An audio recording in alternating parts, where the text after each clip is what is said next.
साक्षी, आपका क्या नाम है बेटा? विक्रम। शाबाश बेटा। सिहाग सर नमस्कार। नमस्कार सर, सबसे तो पहले तो मैं आपको ढेर सारी शुभकामनाएं देना चाहूंगा। Thank you. और आपका जो कार्य है वो बहुत ही प्रशंसनीय है। जिस तरीके से आप बच्चों पे मेहनत करवा रहे हो और उनको नेशनल लेवल तक, इंटरनेशनल लेवल तक आप लेके गए हो, और आपकी जो कोचिंग प्राप्त करके जिन बच्चों ने अपने माँ बाप का या इस प्रदेश का या पूरे भारत का नाम रोशन किया है, आपके इस कार्य के लिए सबसे पहले हम आपको ढेर सारी बधाई देते हैं और भविष्य के लिए शुभकामनाएं भी देते हैं। Thank you. अच्छा सर, पहले ये जानना चाहूंगा कि हम यहाँ पर कितने टाइम से हमारी ये एकेडमी रन कर रही है और आपके पास जो कितने सालों का अनुभव है। वैसे तो ये गांव जो है पहलवानों के गांव से मशहूर है, प्रसिद्ध है। हर साल यहाँ इस धरती से, इस गांव से जो टीम है बाहर विदेशों में जाती है, हमारी भारत की टीम, उसमें यहाँ का कोई ना कोई प्लेयर जरूर होता है। वो तो बिल्कुल मान्य है। लेकिन आपको कितना टाइम हो गया है उसके बारे में बताइए। सर, मेरी एकेडमी को 11 साल हो गए हैं जी। और 11 साल में हमने इंडिया को लगभग 18 से 20 इंटरनेशनल मेडलिस्ट प्लेयर हमने दिए हैं। 18 से 20 इंटरनेशनल मेडलिस्ट बेटियां? जी, बेटियां। और हमारा गांव जो है वो पहलवानों का गांव है। जैसे मास्टर चंदगी राम जी इसी गांव से हैं।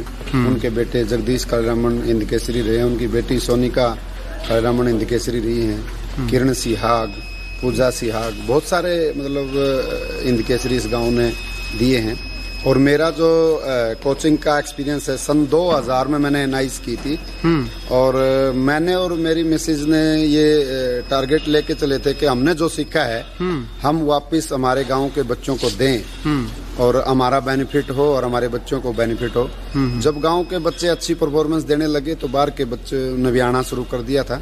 तो उसके बाद फिर हमने एकेडमी में जैसे हॉस्टल प्रोवाइड करवाया बच्चों को, तो कंटिन्यू बहुत अच्छा रिजल्ट हमारे बच्चे दे रहे हैं। सर, रेसलिंग की 80 लड़कियां सुबह शाम यहाँ प्रैक्टिस करती हैं। 80 लड़कियां सुबह शाम प्रैक्टिस कर रही हैं। और हॉस्टल में 40-42 लड़कियां हॉस्टलर हैं जो आउट ऑफ स्टेट हैं, आउट ऑफ डिस्ट्रिक्ट हैं।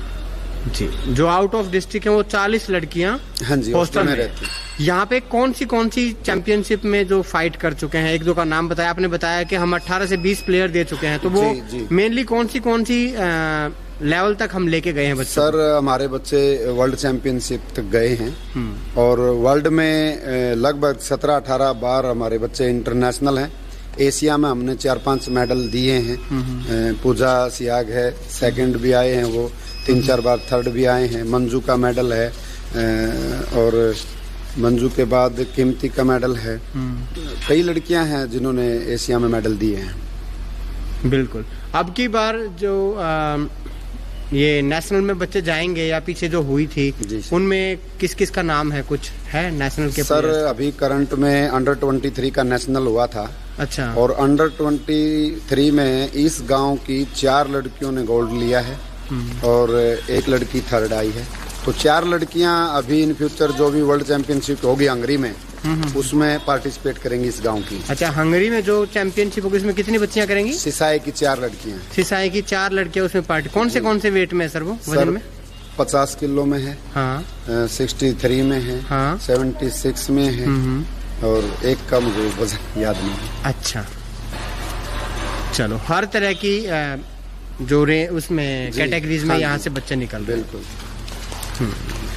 बहुत बढ़िया सर। अगर इसका क्या प्रोसीजर है? कोई अपनी एकेडमी में एडमिशन लेने के लिए, जैसे कोई दूसरे उत्तर प्रदेश का है या महाराष्ट्र का है, एमपी का है, वो भी अपनी बेटी को ट्रेनिंग दिलवाने के लिए भेजना चाहता है आपके पास, तो उसका क्या कोई मापदंड है कि पहले फिजिकल लेते हैं या कुछ उसके बाद ही एडमिशन मिलता है? फिजिकल का तो ऐसा है, जब हम बच्चे को देखते हैं, उसकी एक्टिविटी देखते हैं, तो हमें एक अंदाजा रफली आ जाता है कि हाँ ये बच्चा स्पोर्ट्स में अच्छा कर सकता है। हाँ। तो उसके बाद भी हम रिकमेंड करते हैं कि हाँ ये बच्चा कर लेगा। फिर माँ बाप उसको छोड़ते हैं कि ठीक है जी, हमने हमारे बच्चे को करवाना है।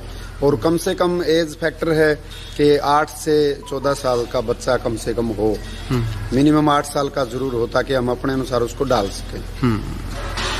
फिर 14 साल से बड़ा बच्चा हो जाता है तो फिर वो डालने में दिक्कत आती है। दिक्कत आती है सर, जो चीजें बच्चा जल्दी सीखता है, हाँ। खेल खेल में उसको बहुत सारी बातें हम अपने अनुसार से ढाल सकते हैं, उनकी फ्लेक्सिबिलिटी मेंटेन रख सकते हैं, उनके मूवमेंट अच्छे कर सकते हैं जी। लेकिन एक एज फैक्टर फिर दिक्कत करता है बड़ा होने के बाद, तो थोड़े से मूवमेंट में उनकी दिक्कत आती है। चलो बहुत बढ़िया सर। और अपने यहाँ पे फीस क्या रहती है सर? हॉस्टल का खर्चा यहाँ पे टोटल एक बच्चे का खर्चा कितना आता है यहाँ पर रहने का? सर फीस तो बिल्कुल नॉमिनल फीस है हमारी, और ये हमारा कोऑपरेटिव मैस है। लगभग 6500 रुपए एक बच्चे का खर्चा आ जाता है, खाना पीना और रहना। हॉस्टल का खर्चा जी हॉस्टल का 6500 रुपए एक बच्चे का, खाना पीना रहना उसमें डाइट सब कुछ आ जाता है।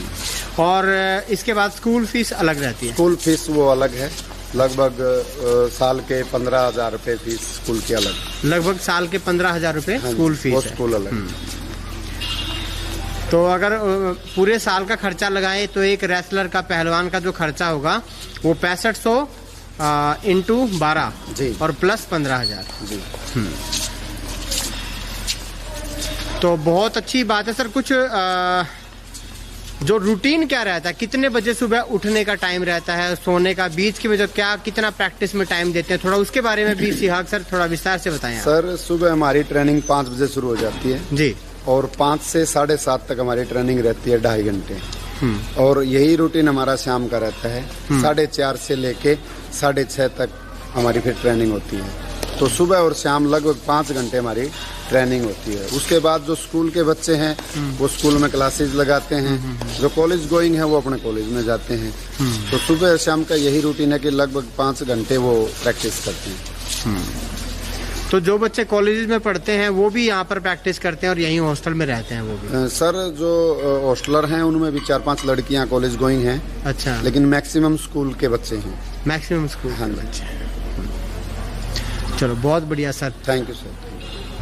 एकेडमी में जो महिला कोच हैं उषा शर्मा सिहाग, बच्चों को रेसलिंग की प्रैक्टिस कराते हैं, यहाँ पर महिला कोच हैं जी। और सर ने मुझे बताया था फर्स्ट महिला कोच भी हैं आप जी, इंडिया की जी।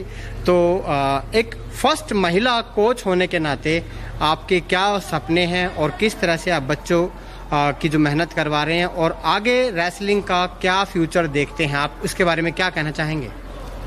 रेसलिंग का फ्यूचर जो हमारे देश में है अभी उज्जवल है, उनका भविष्य, बेटियों का भविष्य में खास करके उसको, क्योंकि मैं विमेन कोच हूँ, पहली महिला कुश्ती कोच हूँ, तो मैं बेटियों को बढ़ावा दूंगी और उसी के लिए सेंटर खुला हुआ है। तो पूरे मेरा तो सपना ये है कि पूरे देश की जो बेटियां हैं वो अपने पैरों पे खड़ी हो जाए, चाहे वो एजुकेशन के स्तर पे, चाहे वो खेल के स्तर पे, खेल के स्पोर्ट्स के जरिए, और देश का नाम रोशन करे। हिंदुस्तान की जो आधी जनसंख्या है महिलाएं, वो घरों में बैठी है, जो उनका टैलेंट है, जो उनकी काबिलियत है, वो समाज को दिख नहीं रही, कहीं मिल नहीं रही है। और अब जो थोड़े थोड़े मौके मिलने लगे हैं उससे उन्होंने अपना लोहा मनवाया भी है, चाहे वो मलेश्वरी हो, चाहे वो गीता फोगाट बिलोंग करती हूँ तो हरियाणा राज्य मेरे लिए सबसे ऊपर तो रहेगा। हाँ जी, हाँ जी। पर पूरा देश ही मेरा है, पूरे देश की बेटियां ही हमारी है। हाँ, तो मतलब बाहर से भी आप बच्चे आते हैं और सीखते हैं? पूरे देश से, जहाँ पर भी रहने की दिक्कत है, जहाँ पर भी महिला कोच की दिक्कत है, और जहाँ पर भी शहरों में अपने बच्चों को, जो रफ टफ बच्चे हैं गांव में जो करने वाले हैं, बेहतर कुश्ती कर सकते हैं, मान लो एजुकेशन के फील्ड में इतना ज्यादा नहीं परफॉर्म कर पा रहे हो,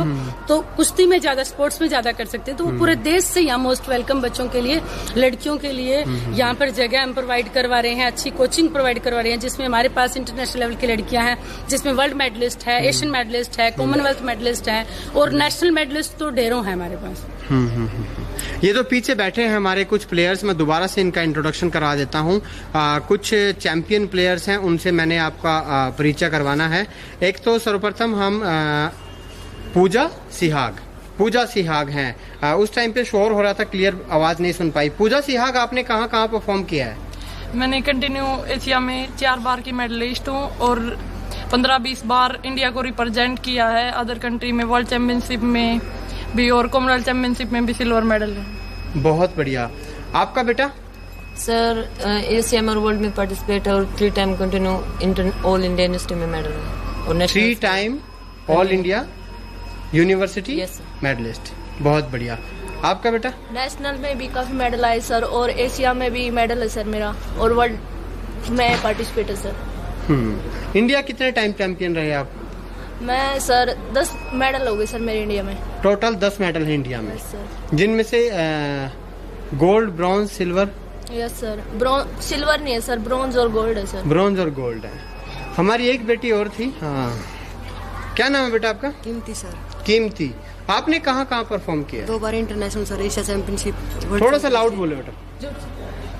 एशिया जोर से। Championship sir, world championship, senior medal, all India medal, junior medal, सब जूनियर मेडल सर। क्या क्या पोजीशन, कहाँ कहाँ क्या क्या पोजीशन रही उसके सीनियर बाद? Bronze medal, Asia championship, world participation, world championship participation, junior silver, सब जूनियर गोल्ड सर। आप सारी महिला पहलवान यहाँ पर हैं, मौजूद हैं, जो कि अलग अलग गांव से आती हैं और यहाँ पर वर्कआउट करती हैं। तो आपको क्या लगता है कि मतलब लड़के ज्यादा स्ट्रांग होते हैं? आपको ऐसा लगता है क्या? नहीं लगता। वेरी गुड, बहुत बढ़िया। आपको लगता है ना बेटियां भी ज्यादा अच्छा कर सकती हैं, लड़कियां ज्यादा अच्छा कर सकती हैं? और लड़कियों के अंदर तो एक जो विल पावर होती है, जिसको हम शक्ति बोलते हैं, आत्मिक शक्ति, अंदर की शक्ति, वो बेटियों में लड़कों से ज्यादा होती है। आप मानते हैं ना इस बात को? बिल्कुल। तो आप सबको भविष्य के लिए ढेर सारी शुभकामनाएं। Wish you all the best.